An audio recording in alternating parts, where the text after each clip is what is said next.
अस्सलाम वालेकुम, मैं हूं शाहजेब खानजादा। ईद में अब तकरीबन 5 दिन रह गए हैं। पाकिस्तान में लॉकडाउन भी बज़ाहिर ख़त्म हो गया है। बाज़ारों और मार्केटों के साथ साथ मुल्क भर में शॉपिंग मॉल्स भी खुल गए हैं।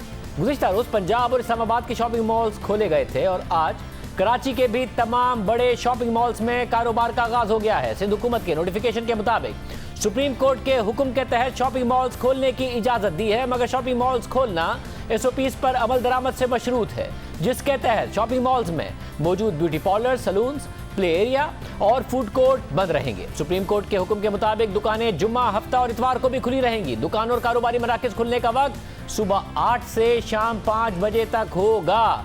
यानी अब हफ्ता, इतवार, जुम्मा तो दुकानें खुली रहेंगी, मगर जो ताजिरों की एक और डिमांड थी कि रात तक कारोबार की इजाज़त दी जाए, कम से कम ईद तक दी जाए, वो नहीं मानी गई है। पंजाब में भी इस हवाले से इजलास हुआ है, उसका क्या फैसला हुआ है उस पर भी हम पंजाब हुकूमत से बात करेंगे। सिंध हुकूमत ने शॉपिंग मॉल्स खोलने की इजाज़त तो दी, साथ ही शॉपिंग खोलने से मुताल्लिक SOPs भी जारी कर दिए हैं, जिन पर अमल दरामद करना होगा। इन SOPs के तहत शॉपिंग मॉल्स में खरीदारों को मास्क के बगैर दाखिल नहीं होने दिया जाएगा।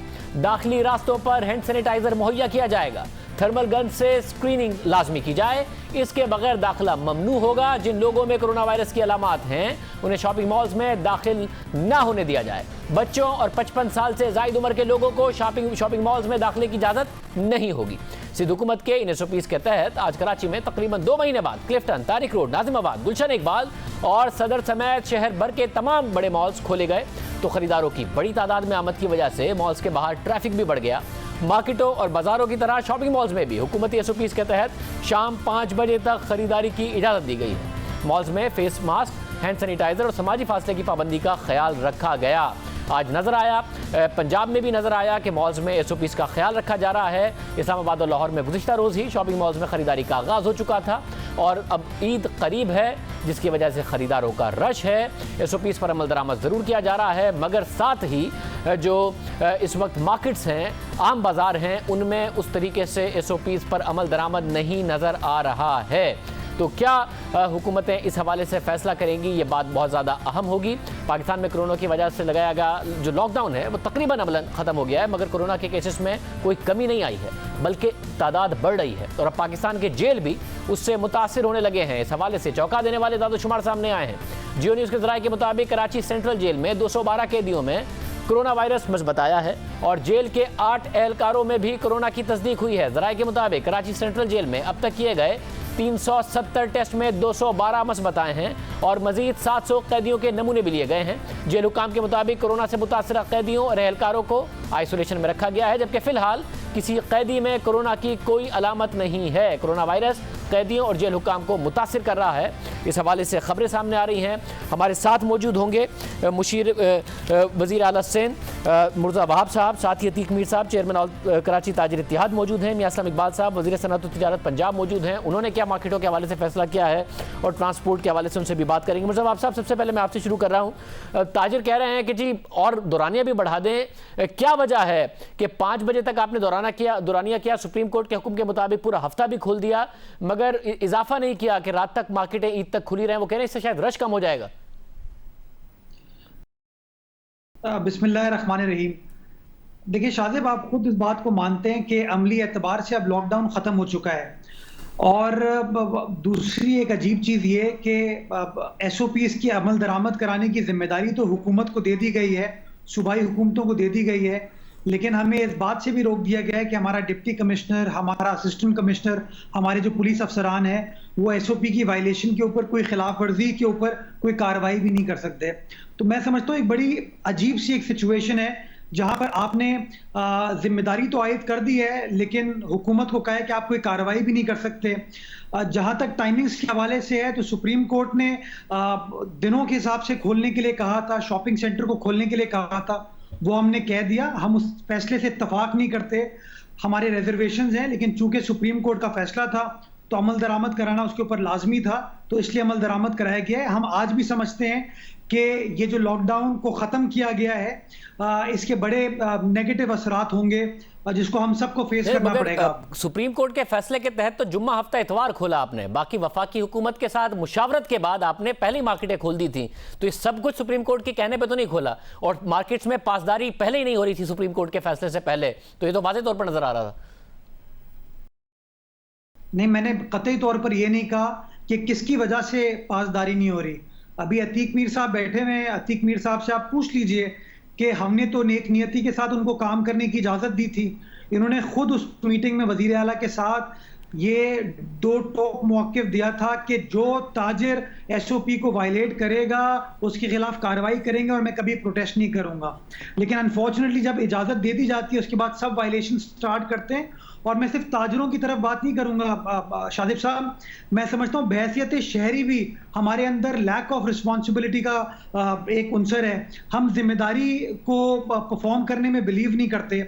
अनफॉर्चुनेटली ये कौमी अलमिया है जिसको हमें एड्रेस करने की ज़रूरत है, बट बड़ी अनफॉर्चुनेट सिचुएशन है कि शहरी भी किसी चीज़ को फॉलो नहीं कर रहे हैं, ताजिर भी उस चीज़ को फॉलो नहीं करा पा रहे हैं, और एंड रिजल्ट ये है कि डॉक्टर्स आपके सामने चीख रहे हैं, हेल्थ केयर निज़ाम आपका परेशानी में है। एक कौमी अलमिया ये भी नहीं सामने आ रहा कि पाकिस्तान में जिसमें ताकत है वो अपनी कारोबार भी खुलवा लेता है, या फिर अगर कोई इदारा इस हवाले से अहकाम जारी कर दे तो वो भी खुल जाता है, जिसमें ताकत नहीं है वो फिर सफ़र ही करता है। तालिब इल्मों में क्योंकि कोई यूनियन नहीं है उनकी, वो कोई प्रेशराइज नहीं कर सकते, तो उनके ना इम्तिहान होंगे ना उनके स्कूल खुलेंगे। रेस्टोरेंट्स वालों की शायद इतनी मजबूत यूनियन नहीं है तो रेस्टोरेंट्स भी नहीं खुलेंगे। साथ ही क्योंकि सलोन्स वाले हैं उनकी क्योंकि बहुत बड़ी यूनियन नहीं है और ताकतवर नहीं है तो वो भी नहीं खुलेंगे। बाकी सब कुछ खुल जाएगा जिसकी या तो सुप्रीम कोर्ट इजाज़त दे दे या फिर जिसके ताजिर बरादरी बाकायदा तौर पर हुकूमत को मजबूर कर दे। इस पे ज्यादा बेहतर जवाब मैं समझता हूं आप सुप्रीम कोर्ट से पूछें जिन्होंने काम करने की इजाजत दी थी। ताजरों के हवाले से देखें शादिब साहब, हुकूमत जो है वो आवाम को ही रिस्पॉन्ड करती है। अगर हुकूमत ताजरों को रिस्पॉन्ड नहीं करती तब भी हम बुरे बनते। इसका अगर आप पूरी सिचुएशन का लुब्बे लुबाब देखें, और मैं सिर्फ अपनी हुकूमत की बात नहीं करूंगा, मैं असलम इकबाल साहब के लिए भी ये कहूंगा कि इस पूरे प्रोसेस में हुकूमतों ने जो फैसला किया वो आवाम को प्रोटेक्ट करने के लिए किया, आवाम के बेहतरीन मफाद में किया, बट अनफॉर्चुनेटली आवाम ने उस तरीके से रिस्पॉन्ड नहीं किया। असलम इकबाल साहब की मैं एक प्रेस कॉन्फ्रेंस देख रहा था और जिस इमोशनल अंदाज से वो बात कर रहे थे, डिसअपॉइंटमेंट शो कर रहे थे, वो सबके सामने। तो मैं समझता हूँ हुकूमत भी आवाम की अक्कास होती है। मैं समझता हूँ हम सबको बहैसियत कौम थोड़ी सी इंट्रोस्पेक्शन करने की जरूरत है कि कुछ चीजों पे अगर बहैसियत कौम तो जाहिर है कौम ने भी बड़ी मायूस को इस वक्त रवैया रहा है, सिर्फ ताजरों का नहीं है, कौम भी जब बाजारों में जा रही है तो पासदारी नहीं कर रही है। अतीक मीर साहब, आपने जाहिर है जब पहले दिन सिंध हुकूमत ने कार्रवाई की आपने उसकी के खिलाफ नहीं बोला, आपने कहा हाँ जी कमिटमेंट थी, करें कार्रवाई अगर SOPs की पासदारी नहीं हो रही है। अब भी डिमांड है जब जुम्मा हफ्ता इतवार भी खोल दिया गया है कि जी 24 घंटे या फिर 10 बजे 11 बजे तक रात को खोला जाए, अब आप मुतमईन हैं आप लोग? देखिए, एक बात तो मैं मुर्तज़ा साहब की इस बात का जवाब दूंगा कि जहाँ तक हुकूमत सिंध का रवैया रहा है मार्केटें खोलने के एतबार से मुस्तहसन है, हमने उसकी तारीफ़ की, हम मशकूर और ममनून हैं, इसलिए कि हम 2 महीने के लॉकडाउन से सख्त तरीन आसाबी तनाव से बाहर निकले। SOPs बनाई गई, उस पर वाकई मार्केटों में खातिर ख्वाह अमल नहीं हुआ। मेरे सामने एक मौके पर AC को उसका घेराव हो गया, काफ़ी ज़्यादा लोग मुश्किल थे, मैं वहाँ मौजूद था, मैंने उस मार्केट के सील होने की हिमायत की और मैंने देखा कि वह वाकई SOPs की पाबंदी नहीं हो रही थी। मैं अपने लोगों में एक ताजरों के गद्दार के तौर पे पहचाना गया, लेकिन मैंने कहा देखिए कि मुसलमान की हैसियत से, एक ताजिर की हैसियत से जो कमिटमेंट है वो तो कमिटमेंट है। हमने कह दिया कि अगर हम गफलत करेंगे, हम SOPs की खिलाफ वर्जी करेंगे, आप मार्केट को सील करें। सो इन्होंने किया। अब यकीनन मजिस्ट्रेट की पावर्स को जो मुअत्तल किया सुप्रीम कोर्ट में, तो उसमें एक सबब होगा। लेकिन एक बात ज़रूर मैं कहूँगा कि बहुत सारी बातें हुकूमत सिंध की SOPs कोई कुरान पाक का सहीफ़ा, कोई सहीफ़ा आसमानी नहीं है, आयत कुरान पाक नहीं है। कहीं आप गलती कर रहे हैं तो स्टेक होल्डर से पूछें। मैंने शुरू में कहा कि आप शॉपिंग मॉल्स को खोल दें, ये बेहतरीन तरीके से काम करेंगे। देखें, आज ये काम काश आपके हाथों होता, तो कुछ और बात होती। आज मैं शॉपिंग मॉल्स गया, मैंने देखा, यकीन कीजिए मुरझाए हुए चेहरों पे बहार थी। चीफ जस्टिस ऑफ पाकिस्तान ने कितने लोगों की दुआएं ली। 40 से ज़्यादा शॉपिंग मॉल आज खुल गए, 20,000 दुकानें खुल गई। उन पर काम करने वाले तकरीबन 45 से 50,000 मुलाजमीन जो फारिग हो जाते, अल्लाह ने उन्हें बचा लिया। तो ये सारी इन सब के घरों में जो झोलियां फैलाई गई वो हुकूमत सिंध के लिए होती तो कुछ और बात होती। मुर्जाबाब साहब, जाहिर है ये फैसला क्योंकि मुर्जाबाब साहब मैं मुर्जाबाब साहब क्योंकि जाहिर है फैसला वफाकी हुकूमत के साथ। मेरी एक बात सुन ले फिर मुर्जा जी, मेरी एक बात सुन ले, मैं एक बात भूल जाऊंगा। मैं सिर्फ ये कहना चाहता हूं, इस वक्त कराची का टेम्परेचर आप देखें, आग सुलगते मौसम में, रोजे की हालत में लोग खरीदारी के लिए, खवातीन निकलती हैं 4 बजे से पहले पहले भगदड़ की सूरत में खरीदारी होती है, हलकान हो रही होती हैं भाई। 4 से 5 दिन की बात है।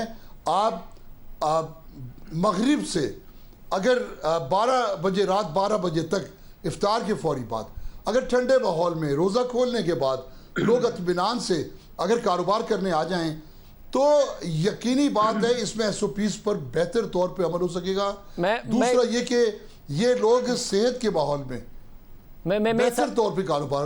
मुर्जाबाब साहब, ये जो नुक्ता है, मैं मियां असलम इकबाल साहब से भी पूछूंगा कि पंजाब में वो इसको कंसिडर करेंगे या नहीं। जाहिर है वफाकी हुकूमत के साथ जो इजलास हुआ उसमें वज़ीर आज़म के साथ आप लोगों का ये फैसला हुआ था, मॉल्स के हवाले से, दूसरी चीज़ों के हवाले से। बाद में एक CCOP का इजलास हुआ, सुबह ने एक अलग फैसला कर लिया और फिर आपको सुप्रीम कोर्ट के अहकामात के तहत यह फैसला करना पड़ा। आपको भी लगता है कि अगर पहले कर लेते जब दूसरे सूबे कर रहे थे तो ज़्यादा बेहतर होता, बजाय इसके कि सुप्रीम कोर्ट के अहकामात के बाद ये सब इकदाम हो रहे होते? देखिए शादिब साहब, हर जब आप लॉजिक देते हैं उसके डिफरेंट पहलू होते हैं। जो अतीक मीर साहब बात कर रहे हैं, ये बात बिल्कुल हमारे ज़ेरे गौर थी कि इन मॉल्स के अंदर ज़्यादा बेहतर तरीके से शायद SOPs को अमल दरामद कराया जा सकता है। आज मैं भी कराची शहर में निकला था, कुछ मॉल्स के सामने से मैं गुजरा। मॉल के अंदर जितनी अच्छी SOP आप इन्फोर्स कर लें, मॉल्स के बाहर जो सिचुएशन होती है उसको मॉल की इंतजामिया फेस नहीं कर रही होती है, वो मेरा पुलिस वाला कर रहा होता है, वो मेरा असिस्टेंट कमिश्नर, मेरा डिप्टी कमिश्नर, मेरी जो इंतजामिया है वो कर रही होती है। और मैं समझता हूँ अगर आप पाकिस्तान भर के अंदर वो इमेजेस देख लें, वो फुटेजेस देख लें, तो सिचुएशन कोई हौसला अफजा नहीं है। तो इसलिए मेरे लिए मैं समझता हूँ शाज़ेब के एक अनफॉर्चुनेट सिचुएशन है। मैं समझता हूँ अमली तौर पर अब लॉकडाउन रहा नहीं है। आज अटॉर्नी जनरल साहब ने भी सुप्रीम कोर्ट के सामने कहा कि कल के फैसले के बाद बज़ाहिर कौम जो है समझती है कि कोरोना वायरस एक मसला नहीं है। और मैं समझता हूँ जो पिछले 2.5-3 माह के अंदर जितनी भी एफर्ट की गई थी लोगों को समझाने के लिए, शायद उसके अंदर हम 100% कामयाब नहीं हुए थे, शायद 20, 25, 30% कामयाब हुए थे। मैं समझता हूँ वो भी जो गेम था हमारा ख़त्म हो गया। अब जनरली अगर आप किसी आम आदमी से पूछेंगे वो कहेंगे कोरोना वायरस मसला नहीं है। मैं समझता हूँ हमें बहसियत कौम इंट्रोस्पेक्शन करने की ज़रूरत है, हमें ज़रा सोचने की ज़रूरत है। आपने जो बात की ना सुप्रीम कोर्ट के हवाले से, देखें सुप्रीम कोर्ट फैसला कर देती है, सुप्रीम कोर्ट का राइट है फैसला करने का, लेकिन जो हुकूमतें होती हैं वो उन फैसलों का फॉलो आउट भी देखते हैं। Supreme court on the touchstone of law देखती है, हुकूमत फैसले को देखती है कि प्रैक्टिकली क्या चीज इन्फोर्स की जा सकती है, क्या चीज इन्फोर्स नहीं की जा सकती है। इस वक्त अगर आप 24 घंटे या लेट से 16 घंटे इनको काम करने की इजाजत दे देंगे, उसको एनफोर्समेंट पॉइंट ऑफ व्यू से थोड़ा सा एडमिनिस्ट्रेटिवली भी हमें प्रॉब्लम होगा। हमारी जो पुलिस है, हमारी जो इंतजामिया है, वो भी कैसे तमाम चीजों को कर पाएगी। मैं ये नुक्ता मियां असलम इकबाल साहब की तरफ भी ले जाता हूँ, वज़ीर सनअत व तिजारत पंजाब। मियां असलम इकबाल साहब, आपकी भी आज मीटिंग हुई है, आप सोच रहे हैं कि 5 बजे से दौरानिया बढ़ाया जाए कम से कम ईद तक? अभी इस हवाले से कल फिर हमारी एक मीटिंग है, उस मीटिंग के अंदर हम डिसाइड करेंगे कि इस टाइमिंग को हमने किस हद तक बढ़ाना है। अभी इसके बारे में कोई हतमी फैसला नहीं किया गया, लेकिन इसके ऊपर जो सोचो विचार है, जो उसके ऊपर एक कंसेंसस आपस में है, उसको डेवलप करने की कोशिश की जा रही है कि इससे जो हमारे एक्सपर्ट हैं, जो हमें इस हवाले से कोरोना के हवाले से हमें गाइड करते हैं, तो उनसे भी हम फीडबैक ले रहे हैं ताकि उसके मुताबिक लेकर तो फिर अगले मामला को किया जा सके। मतलब सुप्रीम कोर्ट के अहकाम के तहत आपने भी ज़ाहिर जुम्मा हफ्ता इतवार के लिए मार्केटें खोल दी हैं, मगर ये दौरानिया बढ़ाने में आपका मेजर कंसर्न क्या है इस वक्त? देखिए शाहजेब भाई, दो चीजें हैं। एक तो ये है कि अगर बाजारों के हवाले से देखें तो वहाँ पे एसओपीज जो है, जो ताजरों ने हमारे साथ बैठ के कमिटमेंट की थी, उसको नहीं पूरा किया जा रहा है। जहां तक शॉपिंग मॉल का तल्लक है, आज भी मैंने लाहौर का एक बड़ा जो शॉपिंग मॉल है उसको मैंने विजिट किया और मैं ये बात कह सकता हूँ कि 100% उनकी कंप्लायंस थी हर लिहाज से। तो ये एक किया, एक खातून मैंने नहीं देखी जिसने मास्क ना पहना, और जो एसओपीज हमने जारी किए थे 6 फुट के फासले तक और उस दुकान के अंदर कितने बंदे होने चाहिए, हर किसी ने बाहर लिख के लगाया हुआ था उनकी मैनेजमेंट ने कि इस वक्त इस दुकान के अंदर इतने बंदे आ सकते हैं, इससे ज्यादा बंदे नहीं आ सकते, ये कस्टमर आ सकते। तो वहां पर तो कंप्लायंस हो रही या नहीं हो रही। अब ये बात रह जाती है कि इनकी टाइम बढ़ाने की। मैंने इनसे पहले भी रिक्वेस्ट की थी कि टाइम के बारे में सोचा जा सकता है, आप थोड़ा सा गवर्नमेंट के साथ तावन करें। हमारे एक्सपर्ट ये कहते हैं कि जो लोकल ट्रांसमिशन है कोरोना के हवाले से वो दिन ब दिन ज्यादा हो रही है, जिसकी वजह से हमें खतरा है कि इसके केसेस जो हैं वो ज्यादा आने शुरू हो जाएंगे। लिहाजा हम ये चाह रहे हैं कि लोग कम से कम टाइम के लिए बाजारों में आए और शॉपिंग करने के बाद चले जाएं। अब यहाँ पर रवायत शहरों के अंदर ये है कि लोग 3 बजे के बाद जो है वो बाजारों में आते हैं, 5 बजे बाजार बंद हो जाते हैं, सुबह 9 बजे बाजार खुलते हैं और 3 बजे तक कोई भी नहीं आता, यानी कि बहुत कम रश होता है, 10-15%, 20% रश होता है। लेकिन आखिरी टाइम में 80% जाकर रश हो जाता है, जिसकी वजह से हमें प्रॉब्लम आ रही है। हमारे साथ अगर थोड़ा सा दुकानदार तावन करें तो बिल्कुल हम टाइम देखने को तैयार हैं, हम बिल्कुल हैं। लेकिन पहली एक बात है कि ये इंक्रोचमेंट के हवाले से, दूसरी मास्क के हवाले से कि बाजारों के अंदर जो मास्क है उसको इंश्योर करें। मास्क को इतना महंगा नहीं है, 5, 10, 15 रुपए का मास्क है। अगर तमाम जितने भी हजारों की तादाद में एक मार्केट के अंदर दुकानें होती है, अगर 100 रुपया रोजाना ये डाल लें, मेरा ख्याल है मास्क भी अच्छे खासे लिए जा सकते हैं। और प्री कॉस्ट पे मैयर से गवर्नमेंट की तरफ से इशू है, उन पे अमल दरामद भी किया जा सकता है। हमने इन्हें ये भी कहा कि अगर दुकान के अंदर आप डील कर रहे हैं तो आपके अंदर जो भी कस्टमर आता है उसको अगर उसने मास्क पहना है बहुत अच्छी बात है, नहीं पहना तो उसे मास्क ऑफर कर दें। फिर हम टाइमिंग के बारे में देख सकते हैं कि टाइमिंग को बढ़ाया जा सकता है। लेकिन अगर इन्होंने ये भी नहीं करना और सारा कुछ हुकूमत पर डालना है तो फिर हुकूमत एक फैसला कर चुकी है कि 5 बजे तक ही टाइमिंग हो। मैं साहब, ये अब कहा जा सकता है कि कोई लॉकडाउन, स्मार्ट लॉकडाउन कुछ रहा नहीं है अब पाकिस्तान में, हम हर्ड इम्यूनिटी की तरफ ही जा रहे हैं। और जो सीन्स हमने देखे, ट्रांसपोर्ट कल नहीं चली थी, मगर जितनी चली उसमें नज़र आ रहा था कि कोई पासदारी नहीं हो रही, बाज़ारों में कोई पासदारी नहीं हो रही। तो हमने अल्लाह पे छोड़ दिया है कि अगर हमारे अंदर कोई ऐसे मामला है कि जिसकी वजह से भारत, श्रीलंका, पाकिस्तान, बांग्लादेश, उसमें भी डेथ रेट ज़्यादा नहीं है, उस वजह से हम बच जाएँ, किसी और वजह से बच जाएँ, वरना वायरस तो अब फैलेगा ही फैलेगा। मैं सर आपकी बात से बिल्कुल 100% एग्री करता हूँ। देखें, किसी भी मुल्क में इस तरह की वबा के साथ हुकूमत सिर्फ खुद अकेले जंग नहीं लड़ सकती। ये जंग उस वक्त कामयाब होती है कि जब वहां पर जो अवाम है वो हुकूमत की तरफ से जारी करदा जो हदायत हैं उन पर अमल करें ताकि बेहतर अंदाज में चीजों को आगे ले जाया सके। अब ताजर कहते हैं कि जनाब हम तो कुछ करने को तैयार नहीं है, अवाम की मर्जी है, वो आ रहे हैं, वो खुद आ रहे हैं। ताजर तो अपनी जिम्मेदारी से ओहदा बरा हो गए, वो तो कह रहे हैं हमने करना ही कुछ। हमारी इनसे रिक्वेस्ट होगी, आज जाना रिक्वेस्ट है, मैं बार बार कह रहा हूँ कि प्लीज अगर इस वबा से लड़ना है तो जब तक अवाम हमारे साथ खड़ी नहीं होगी हम नहीं लड़ सकेंगे। केसेस बहुत ज्यादा स्पीड के साथ आ रहे हैं और तेजी के साथ आ रहे हैं। हमने 2.25 लाख के करीब हमारे टेस्ट भी किए हैं, उनमें से भी काफी लोग जो हैं वो इन्फेक्टेड हैं, जिनको हम मुख्तलिफ हॉस्पिटल के अंदर उनकी ट्रीटमेंट भी कर रहे हैं, सारा कुछ कर रहे हैं। लेकिन अगर ये इसी तरह बढ़ती रही तो एक वक्त आएगा कि शायद हॉस्पिटल के अंदर जगह भी ना रहे और मुश्किलात में और इजाफा हो जाएगा। मुश्किलात में और इजाफा हो सकता है। अतीक मीर साहब, अब दोनों तरफ से, ना सिंध में ना पंजाब में अभी तक इस फैसले पर पहुंचे कि 5 बजे के बाद खोला जाए, तो आप पासदारी करेंगे अगर सिंध हुकूमत ये कहती है कि नहीं जी 5 बजे के बाद आपको नहीं खोलना है और वीकेंड पे ज़ाहिर सुप्रीम कोर्ट के अहकामात के तहत इजाज़त दे दी गई है? देखिए, मैंने जो इसकी तौजीह पेश की, जो वजह बताई, सख्त तरीन गर्मी, जैसे खुद एहसन इकबाल साहब ने भी कहा कि लोग आते ही 4 बजे हैं, तो देखिए अब हमें तो 8 से 4 या 5 तक इजाज़त मिल गई, तो अब ये बात साबित हो गई कि ताजिर एक तरफ तो एहतमाम कर सकता है कि वो अपनी मार्केटों में जो भी रोकथाम करे, लेकिन जो मार्केटों से बाहर के हालात हैं उस पर बिल्कुल इंतज़ामिया हाथ उठा ले। तो देखें, हमें कोरोना से लड़ना है, इस वक्त कोरोना हमसे लड़ रहा है, तो भाई हमें कहीं पर भी आपस की हुकूमत, अवाम, ताजिर, इनका एक बाबी इश्तराक होना चाहिए। ये एक खुदाई आफत है, इससे मुकाबला तो खैर नहीं कर सकते, लेकिन इसके असरात को कम करने के लिए हमें एक दूसरे के साथ ताउन करना है। यही बात सिंध हुकूमत ने हमसे कही वैसे हमसे अगर कहा, अभी अगर नहीं हम करते ही है मार्केटों के तो मैं कह रहा हूँ आप इसकी पासदारी करेंगे या आप लोग खोल देंगे दुकानें देर तक, क्योंकि ज़ाहिर एक और एक क्राइसिस पैदा हो जाएगा सूरत हाल में, पासदारी की जाएगी क्योंकि कल ताजिरों की तरफ से आया था कि अब देर तक खोलें। बेशक इसमें देखें, इसमें यकीनन इसकी खिलाफ वर्जी हो सकती है, 4 से 5 दिन है, बजाय इसके कि लोग जब खिलाफ वर्जी करते हैं तो वो फिर उसकी हिफाजत भी नहीं करते, एहतियाती तदाबीर भी नहीं करते। इसलिए मेरा ख्याल है कोई फ़र्क नहीं पड़ता। अगर आप देखें, इसका हमने शुरू में कहा था कि आप शॉपिंग मॉल्स को खोलें, इसका कोई नुकसान नहीं है।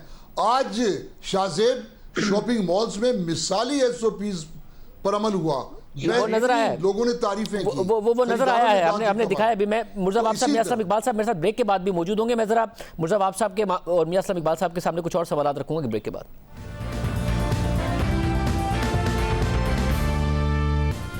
दोबारा खुशामदीद नाजरीन, मियां इस्लाम इकबाल और मुर्जा वाब साहब हमारे साथ मौजूद हैं। मियां इस्लाम इकबाल साहब, क्या आप रेस्टोरेंट्स भी खोलने जा रहे हैं पंजाब में? हमारा इससे जवाब है यस, हम रेस्टोरेंट खोलने हैं, लेकिन इसके बारे में अभी हमने टाइमिंग, और क्योंकि रमजान में तो 5 बजे तक रेस्टोरेंट का कोई कॉन्सेप्ट नहीं होता, वहां पर रोजे होते हैं, और कोई बंदा अगर हम शॉपिंग मॉल के अंदर भी फूड कोर्ट को खोल दें तो उसका फायदा कुछ नहीं है। कोशिश करेंगे कि ईद के फौरन बाद हम आपस में कंसेंसस हमारा डेवलप हुआ है कि हम ईद के फौरन बाद जो है रेस्टोरेंट को भी खोलने जा रहे हैं, ताकि इस इंडस्ट्री से रिलेटेड जितने भी लोग हैं वो भी अपने रोजगार पर वापस आए, और उनको अगर फर्क करें एक रेस्टोरेंट के अंदर तो सिटिंग की कैपेसिटी है, तो हम रिक्वेस्ट करेंगे कि 25% 30% उसको रिड्यूस कर दिया जाए, सोशल डिस्टेंसिंग को मेंटेन किया जाए, और जो वहां पे कटलरी और दूसरी चीजें इस्तेमाल करें उसे प्रॉपर तरीके से हैंडल किया जाए। जो सर्व कर रहा है वेटर वो भी प्रॉपर तरीके से उसने मास्क पहना हो, ग्लव्स पहने हो, जो फूड बना रहा है उसको भी जो फूड इंडस्ट्री के SOPs उसके किचन के लिए उसको भी इम्प्लीमेंट करने की कोशिश करेंगे इंशाल्लाह, ताकि उसके जरिए बेहतर अंदाज में चीजों को आगे की तरफ ले जाया जा सके। मुर्जा साहब, जैसा कि मैंने मियां साहब से भी पूछा, नज़र आ रहा है कि अब खुदा के ऊपर ही छोड़ दिया गया है, अगर बच जाएं तो ठीक है, वरना वायरस बहुत तेज़ी से फैल भी सकता है। अब सब कुछ ही खुल रहा है पंजाब में, तो ट्रांसपोर्ट, उसके बाद रेस्टोरेंट्स भी कह रहे हैं, मॉल्स और मार्केटें तो सिंध में भी खुल गई, तो आपका भी अब इरादा है कि सब कुछ ही खोल दिया जाए, कुछ सेक्टर्स को बंद ना किया जाए क्योंकि अदालत ने नहीं कहा या फिर उनका क्लाउट नहीं है, सभी खोल दें, या फिर अभी आप बंद रखेंगे? शाजिब, मैं समझता हूँ चीजों को खोलना पड़ेगा, इसमें कोई दूसरी राय नहीं है। अब टाइम, रमजान के आखिर में, ईद के बाद टाइम के ऊपर डिबेट हो सकती है, लेकिन चीजों को आपको खोलने की तरफ जाना चाहेगा। देखिए, इंपॉर्टेंट चीज जो है ना, मियां इस्लाम इकबाल साहब जितनी कोशिश कर लें, मैं जितनी कोशिश कर लूं, आप जितनी कोशिश कर लें, ये फ्रूटफुल हो नहीं सकती जब तक पब्लिक उसको सपोर्ट नहीं करेगी। बुनियादी चीज ये है, हम तमाम चीजें खोल देते हैं, कोई हुकूमत नहीं चाहेगी कि चीजें बंद रहें। हम चाहते हैं मईशत चले, कारोबार चले, लोग रोजगार कमाएं, लेकिन जब तक पब्लिक जो है उन SOPs पर अमल दरामद नहीं करेगी शादेब, तब तक मैं समझता हूँ कोई भी हुकूमत इक़दामात जो है ना वो सक्सेसफुल नहीं हो सकते। हमें जो अब जो ओवरऑल सिचुएशन है कि हर चीज अब खोलने की तरफ जा रहे हैं, आप इसको हर्ड इम्यूनिटी कहें, मैं इसको हर्ड इम्यूनिटी कहूंगा। बुनियादी चीज ये है कि हमें एहतियात करनी होगी और हमें पब्लिक को अब ये समझाना होगा कि किस तरीके से हमें इस नई सिचुएशन में सरवाइव करना है, कि मास्क हमें पहनना होगा, हाथ धोने होंगे, सैनिटाइज करना होगा, फिजिकल डिस्टेंस अपनाना होगा, गैर जरूरी तौर पर घरों से नहीं निकलना होगा, अपने बुजुर्गों को, बच्चों को घरों से नहीं निकालना होगा। मैं मास्क कंपल्सरी कर रहे हैं क्योंकि ये आपकी बात बिल्कुल दुरुस्त है कि अवाम में अब कंफ्यूजन बहुत ज्यादा हो गई है कि कोरोना वायरस संजीदा वो लें या ना लें, तो फिर मास्क उनको सवाब दीदी आप इख्तियार छोड़ दें तो शायद वो नहीं पहनेंगे, तो क्या जबरदस्ती? नहीं शादेब, सूबा सिंध के अंदर गालिबन कोई 3 हफ्ते हो चुके हैं, एग्जैक्ट डेट मेरे पास नहीं है, हम इसको मैंडेटरी करार दे चुके हैं कि it is mandatory for anyone और एवरीवन। मगर आपने लाजमी करार दे दिया, उसके जवाब में कार्रवाई क्या है? वो तो आपने लाजमी करार दे दिया, उसके जवाब में कार्रवाई क्या है? शादेब, हमारे कानून के अंदर कार्रवाई, अगर आपको रिसेंटली याद हो, हमने एक नया कानून पास किया है जिसमें गवर्नर साहब से हमने उसकी मंजूरी भी करा ली है, जिसके अंदर सजा बड़ी सख्त मुतय्यन की गई है। लेकिन अब जो ये रिसेंट ऑर्डर आया है सुप्रीम कोर्ट की जानिब से, इसके बाद मैं समझता हूँ हमारी जो इंतजामिया है वो अब सजा देते हुए भी घबराएगी कि कल को ये भी हिरासा करने के जिम्मे में आ जाएगा। तो मैं समझता हूँ थोड़ा सा हमें अब सोचना पड़ेगा कि किस तरीके से हुकूमती फैसलों को इन्फोर्स कराने के लिए हम सबको अपना किरदार अदा करना है। और मैं समझता हूं हम सबको बहैसियत जिम्मेदार शहरी, हुकूमत, ऑपोजिशन, मीडिया, वकील, अदालत की मैं बात नहीं कर रहा हूं, मैं मिनहसुल कौम बात कर रहा हूं कि हम सबको जिम्मेदारी का मुजाहरा करना होगा। जब तक हम ये एहतियात नहीं करेंगे, मैं समझता हूं हम कामयाब नहीं हो सकते।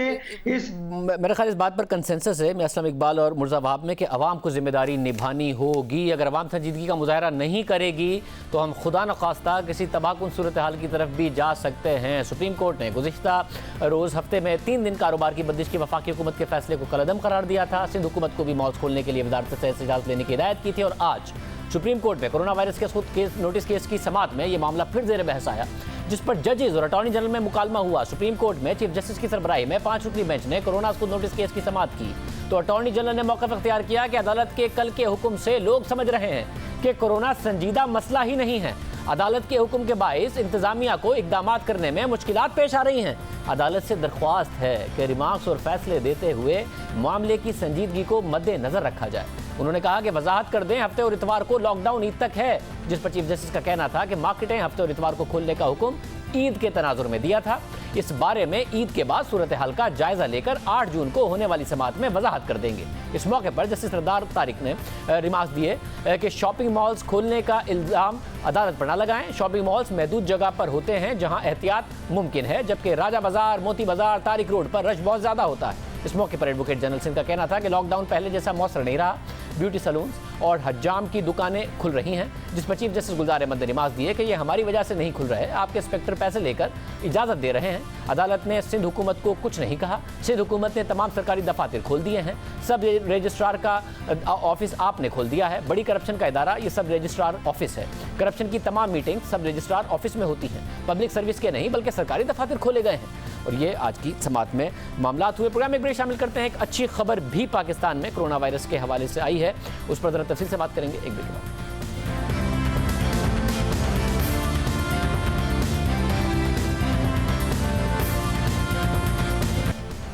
पाकिस्तान में सब कुछ खुल ही गया है, मगर अभी तक कोरोना वायरस का पीक नहीं आया है। मगर जिन मगरबी ममालिक में इस वबा का पीक आया है वहाँ अमवात की तादाद हज़ारों में है। मरीजों के लिए वेंटिलेटर्स कम पड़ गए हैं और वेंटिलेटर्स मिलने के बावजूद भी उनकी मौत हो गई। अगर कोरोना से मुतासिर ममालिक चीन, अमरीका और बरतानिया के दादोशुमार का जायजा लिया जाए तो ये बात सामने आती है कि वहाँ कोरोना से मुतासिर होकर वेंटिलेटर पर जाने वाले 90% मरीजों की मौत हो जाती है।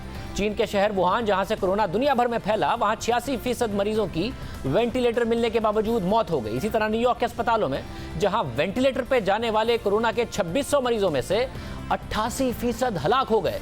वेंटिलेटर पर मरने वाले 76% मरीजों की उम्र 18 से 65, जबकि 65 से ज़ायद साल के उम्र में 97.2% लोग अगर वेंटिलेटर पर गए तो वापस नहीं आए, उनकी मौत वाक़ई हो गई। इसी तरह अगर पाकिस्तान में वेंटिलेटर पर जाने वाले कोरोना के मरीजों के दादोशुमार का जायजा लें तो पता चलता है कि पंजाब में वेंटिलेटर पर जाने वाले कोरोना के 134 मरीजों में से 5 मरीज सेहतियाब हो गए, 115 की मौत वाक़ई हो गई, जबकि 14 बदस्तूर वेंटिलेटर्स पर हैं। इसी तरह डाउ अस्पताल में 16 मरीज वेंटिलेटर्स पर आए, जिसमें से 14 की मौत हो गई, जिससे वाज़े होता है कि अगर कोरोना में कोई वेंटिलेटर पर चला जाए तो उसके बचने के इम्कानात बहुत कम होते हैं। अब इसकी वैक्सीन तो तैयार नहीं हो सकी है, इसलिए कोरोना के मरीजों की तबीयत बिगड़ने पर उन्हें वेंटिलेटर पर मुंतकिल कर दिया जाता है और दादोशुमार के मुताबिक वेंटिलेटर पर जाने वाले मरीजों की अक्सरियत की मौत हो जाती है। इसी के लिए पैसिव इम्यूनाइजेशन का एक तरीक़ाकार है जिस पर अमल दरामद करके लोगों को, मरीजों को वेंटिलेटर पर जाने से बचाया जा सकता है। मगरबी ममालिक में इसका इस्तेमाल हो रहा है। पाकिस्तान में भी इसके क्लिनिकल ट्रायल की इजाज़त दी गई, जिसके मस्बत नताइज सामने आए हैं। और इस तरीका इलाज की बरसों पुरानी तकनीक के मुताबिक वायरस से सेहतियाब होने वाले शख्स का प्लाज्मा वायरस से मुतासिर होने वाले शख्स में लगा दिया जाता है, क्योंकि जो सेहतियाब होता है उसमें क़ुव्वत मुदाफ़ियत पैदा हो गई होती है और उस प्लाज्मा को इस्तेमाल कर कर वेंटिलेटर से बचाया जा सकता है। डॉक्टर ताहिर शमसी ने हमारे ही प्रोग्राम में ये आइडिया दिया था, उसके बाद पंजाब और सिंध हुकूमत ने उनसे रब्ता किया था। अब जो क्लिनिकल ट्रायल हुआ है उसके मस्बत नताइज सामने आए हैं। 14 मरीजों पर इसका ट्रायल किया गया, 12 मरीजों में इसका मस्बत नतीजा सामने आया और वो सेहतियाब हो गए। 6 मरीजों को प्लाज्मा लगने के 90 दिन अस्पताल से डिस्चार्ज कर दिया गया, जबकि हालत में बेहतरी आई है। डॉक्टर ताहिर शमसी ही हमारे साथ मौजूद हैं। डॉक्टर साहब बहुत शुक्रिया। और सब बड़े मस्बत नताइज हैं, इसे पाकिस्तान में अब बड़े पैमाने पर अप्लाई किया जा सकता है। जो सबसे पहली जो रिपोर्ट जो हमसे मांगी गई थी वो ये कि जब 10-15 पेशेंट हो जाएं तो आपने इसका सेफ्टी का डेटा जो है वो हमें प्रेजेंट करना है हुकूमत को और drug regulatory authority of Pakistan को। अल्हम्दुलिल्लाह जो इनिशियल डेटा है वो इसकी सेफ्टी का डेटा है, जो अल्हम्दुलिल्लाह किसी आदमी को कोई इससे नुकसान नहीं हुआ और कोई उसके साइड इफेक्ट किसी में नजर नहीं आए। और जितने लोगों को ये लगाया गया उसकी एफिकेसी का मामला ये है कि हमारा जो मकसद था कि हम कितने लोगों को वेंटिलेटर पे जाने से बचा सकते हो, तो अल्हम्दुलिल्लाह 80% से ज़्यादा लोग वेंटिलेटर पे जाने से बच गए और वो कुछ लोग उसमें से घर चले गए और कुछ लोग जो है वो अभी स्टेबल कंडीशन में आना शुरू हो गए। तो ये एक बहुत अच्छी हौसला अफजा बात है जो हमें पाकिस्तान के लिए ईद से पहले ये एक बहुत अच्छी खबर है कि इस क्लिनिकल ट्रायल को जो हमने आज से पूरे 2 महीने पहले, बल्कि 7 हफ्ते पहले हम दोनों ने मिलकर ये सबसे पहले पाकिस्तान के सामने रखा था, आवाम के सामने रखा था कि पैसिव इम्यूनाइजेशन जो कि प्लाज्मा से किया जाता है उससे एक हल मौजूद है कोरोना के मरीजों के लिए। अल्हम्दुलिल्लाह वो आज सामने भी आ गया और दुनिया भर की तरह पाकिस्तान में भी उसके रिजल्ट जो है बहुत ही हौसला अफजा नजर आने शुरू हो गए। अच्छा, बड़ी मस्बत बात है और बड़े शुक्रगुजार है कि हमारे प्रोग्राम के प्लेटफॉर्म से आपने ये बात हुकूमत के सामने रखी। हुकूमत ने आपसे रब्ता भी किया, क्लिनिकल ट्रायल हो गया। हुकूमत ने कोई कोशिश की है कि इसको बड़े स्केल पर किया जा सके अगर खुदा न खास्ता पाकिस्तान में केसेस बढ़ते हैं, ताकि वेंटिलेटर की स्टेज तक ना जाए। तो पहले वेंटिलेटर कम है और फिर वेंटिलेटर पर जाने के बाद हमने ज़्यादा शुमार जो आवाम के सामने रखे हैं, बचते नहीं है लोग ज़्यादा। देखिए जनाब, ये दुनिया भर में तो ये हुआ है कि अमेरिका में उस वक्त शुरू होने वाला था, शुरू नहीं हुआ था जिस वक्त हम दोनों ने बात की थी उसके ऊपर। इस वक्त वहाँ 11,000 से ज्यादा मरीजों को इस्तेमाल किया जा चुका है। जाहिर है वहाँ पे बीमारी का स्केल भी बहुत ज्यादा था। तो यहाँ पर पाकिस्तान में इस पिछले 2 महीने की तैयारियों के बाद बहुत ही समझ लीजिए कि बहुत ही अपहिल स्ट्रगल के बाद हम इस जगह पहुंच गए हैं कि चारों सूबों में हम ये करने के काबिल हो गए कि हम अगर जरूरत पड़ने पर जहां जहां से भी इस क्लिनिकल ट्रायल की सूरत में हो या एक्सपेंडेड एक्सेस प्रोग्राम की सूरत में हुकूमत पाकिस्तान अगर इसको शुरू करवाती है तो चारों सूबों में सारे जो जितने भी बड़े शहर हैं वहां पर एक्सपेंडेड एक्सेस प्रोग्राम शुरू किया जा सकता है। क्लिनिकल ट्रायल की जो बाउंड्रीज हैं वो हमें लिमिट करती हैं इस बात को कि जो अप्रूव्ड सेंटर है सिर्फ वहीं पर ये जो क्लिनिकल ट्रायल है वो किया जा सकता है। तो इसका स्केल बढ़ाना तो हुकूमत के अख्तियार में है। तो जब कहेगी हुकूमत, जब इसकी फैसला कर लेगी कि अब ये शुरू कर दिया जाए तो ये इंशाअल्लाह ताला शुरू कर दिया जाएगा। उसके अंदर कोई कबाहत नहीं है। सर, जब पहला प्रोग्राम में तो जाहिर है पाकिस्तान में कोरोना के मुतासरीन कम थे, सेहतियाब अफराद भी कम थे, इसलिए प्लाज्मा के डोनर्स का एक सवाल था। अब आपको लगता है इतने सारे मुतासरीन हैं, फिर उसमें से इतने सारे सेहतियाब हो गए कि डोनर्स हो सकते हैं और उन्हें आगे आना चाहिए और डोनेट करना चाहिए ताकि वो दूसरे लोगों की जान बचा सकें? देखिए, जो हुकूमत के जो अदाद शुमार है उसके मुताबिक 11,000 से ज्यादा लोग रिकवर हो चुके हैं। अब इन 11,000 लोगों में से हमें जितना प्लाज्मा चाहिए, पाकिस्तान को जो जरूरत पड़ने वाली है वो 3,000 से 4,000 अफराद की जरूरत पड़ने वाली है।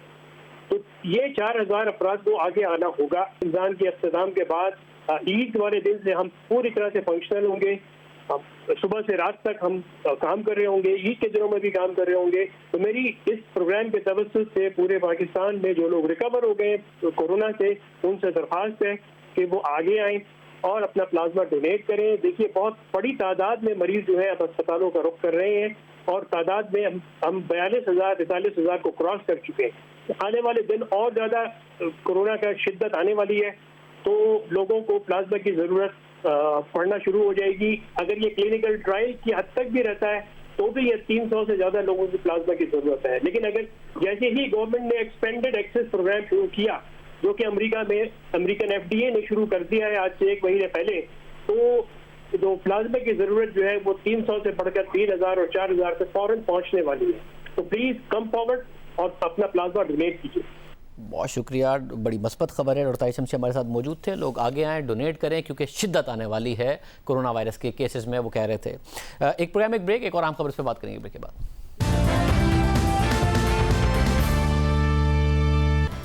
वज़ीर-ए-आज़म इमरान खान की काबीना में गैर मुंतखब अराकीन की बढ़ती हुई तादाद पर मुसलसल सवाल उठता है। ये खबरें भी सामने आती हैं कि जो मुंतखब अराकीन हैं तहरीक इंसाफ में या फिर खुद काबीना में, वो भी इस पर सवाल उठाते हैं कि गैर मुंतखब अराकीन को क्यों इतनी अहमियत दी जाती है, मुंतखब वज़रा को क्यों अहमियत नहीं दी जाती। अब जब इजलास हुआ तो बहुत सारे नुमाइंदों ने शिरकत नहीं की, बहुत सारे काबीना के अराकीन ने शिरकत नहीं की, जिस पर फिर सवाल उठा कि क्या मुंतखब अराकीन नाराज़ हैं। एक रुकन से हमने बात की तो उस वज़ीर की तरफ से ये कहा गया कि जी बिल्कुल, क्योंकि गैर मुंतखब अराकीन को जितनी अहमियत दी जाती है, इस प्रोटेस्ट में मैंने काबीना के इजलास में शिरकत नहीं की। शेख रशीद साहब ने भी शिरकत नहीं की थी, हमने उनसे रब्ता किया तो उन्होंने कहा कि मैंने पहले ही बता दिया था कि मुझे पेशावर जाना है, इसलिए शिरकत नहीं की। डॉक्टर शीरी मज़ारी साहिबा ने शिरकत नहीं की, हमने उनसे पूछा तो उन्होंने कहा कि ऐसा बिल्कुल नहीं है कि मैंने किसी प्रोटेस्ट में शिरकत नहीं की, मेरी तबीयत बहुत ज़्यादा ख़राब है जिसकी वजह से शिरकत नहीं की गई। इसके अलावा एक और वफाकी वज़ीर गुलाम सरवर खान ने काबीना में गैर मुंतखब अफराद पर तनकीद की। कुछ देर पहले हम न्यूज़ पर आदिल शाहजेब से बात करते हुए उन्होंने कहा कि काबीना में ऐसे लोग बैठे हैं जिन्हें मैं भी नहीं जानता। संजीदा मसला बनता जा रहा है। ख़ुद काबीना के अराकीन इस बात पर सवाल उठा रहे हैं कि एक तो गैर मुंतखब अराकीन इतने ज़्यादा हो गए हैं काबीना में, और साथ ही उनको अहम पोर्टफोलियोज़ दिए गए हैं, उनकी मुंतखब जो नुमाइंदे हैं और जो वज़रा हैं उनसे ज़्यादा चलती है। गुलाम सरवर खान साहब ने तो बाकायदा तौर पर यह बात कही, एक वज़ीर ने हमसे बात करते हुए भी ये बात कन्फर्म की। याद दीजिए, अल्लाह हाफ़िज़।